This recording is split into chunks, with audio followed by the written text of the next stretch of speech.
I'm going to show you where to catch Eevee in Pokemon Scarlet and Violet. So where you're going to want to go is to Cortondo. So Cortondo is to the west of Mesagoza, the Academy City that you start at. So you go to the west. You can go here right away at the beginning of the game. Go to the western side, and then just off to the west of this Poke Center, you should be able to find Eevee. Now, you won't find it right away necessarily. You may have to run around for a while. You can spawn Pokemon in and out by running all the way in one direction, then all the way back to the other, and just going back and forth and back and forth.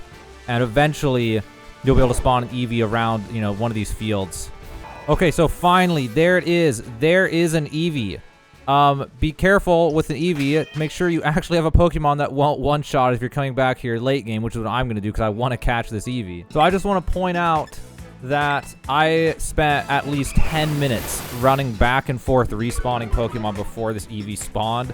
So be aware, at least in this location, Eevee is unbelievably rare, like super rare Pokemon for this zone. Okay, so I caught the Eevee. Let's take a look at its Pokedex entry. If you don't know, Eevee can evolve into all the different things, Flareon, Espeon, and all this stuff. So let's take a look at the habitat.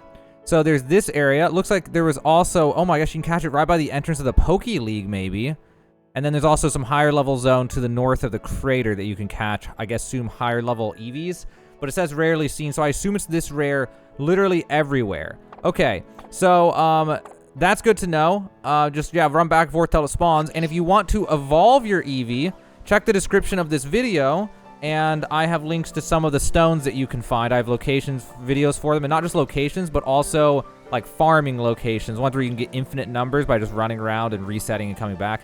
Also, I cannot believe there's a second Eevee after I literally reset this place like 20 times, and now there's a second Eevee. Okay, well, I'm going to go catch that Eevee after I'm done recording this. All right, so there you go. Now you know how to catch Eevee, you know where to catch Eevee, and if you want to evolve Eevee, just check the description. Hopefully it helps you out. Now you can go and get your very own Eevee.